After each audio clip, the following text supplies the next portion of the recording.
Diawara ba sonn ba ma doon booleeg yow ma ne waaye comme Diawara amoon na yéene bi. même mu dafa même bu kenn ni dafa yu bari dafa rek man ma kii ko bu fekkee mën ma kii da man moo kii moom mais yooyu mën naa ko fay waaw su ko defee daal ñu am boutique ci biti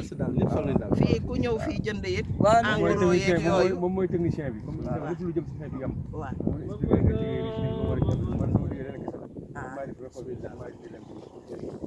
kon tey jii ñun bu ñu demee ba waaw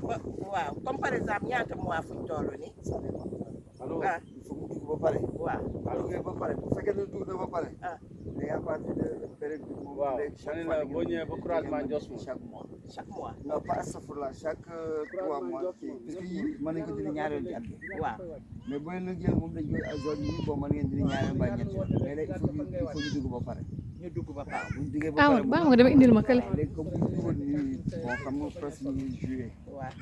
bu fekkee duggoon na bu si yàlla defoon kii juillet bi bon ay janvier wala février ngeen mën a commencé récolter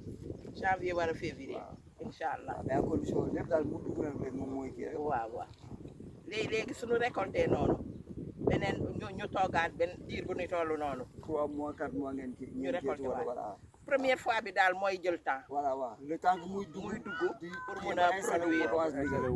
installé wu produire ak yooyu tabax bi dafa métti dafay ah waaw waaw waaw Babacar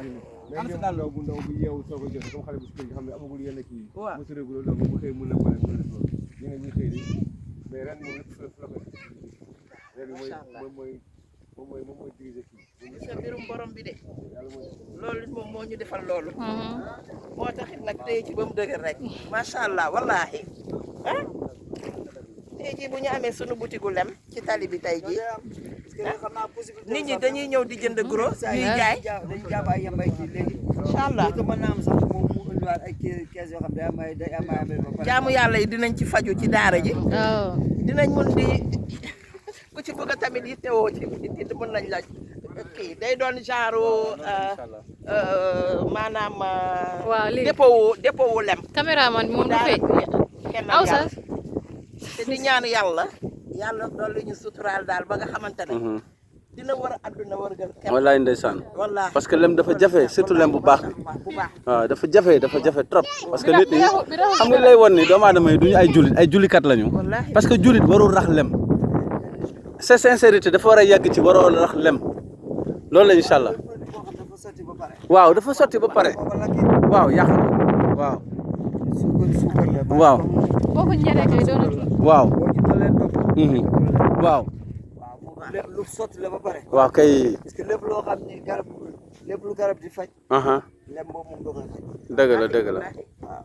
donc ñoom même dañu ne sax bu fekkee ne yow même ñi am jabet waaw te demuñu koy pikiru mën nañuy lekk lem dëgg la te du leen wàññi dara parce que garab la parce que saccharose bi bi ci nekk sax di ko ñu ko waxee médicalement saccharose bi ci nekk maanaam nekk na ci waaye da leen di faj garab la yàlla moo ko wax macha allah loolu la incha allah aaya la mooy lekk boo xam ni moom boo consommé 100 grammes 100 grammes yéen la jëfandikoo amul déchet le moo amul déchet boo consommé 100 grammes de miel sa yaram 100 grammes de miel lay parce que produit fini la quoi produit fini la léegi ali kii yi ci nekk yëpp suukar beeg ay yeneen sa yaram da ko mën a jël da ko mën a utiliser directement macha allah moo xam ne dañ koy filtrer ay rein da koy filtrer waaye kii boo ko consommé day passe directement ci sang bi sa yaram utiliser ko totalement dëgg la ndaw comme ni ñu ko waxee lii di ndaw moo di kii oustaz kii adjoint wu monsieur Diawara directeur kii responsable miel niveau Sénégal waaw niveau national ñoom ñoo fépp foo xamante ne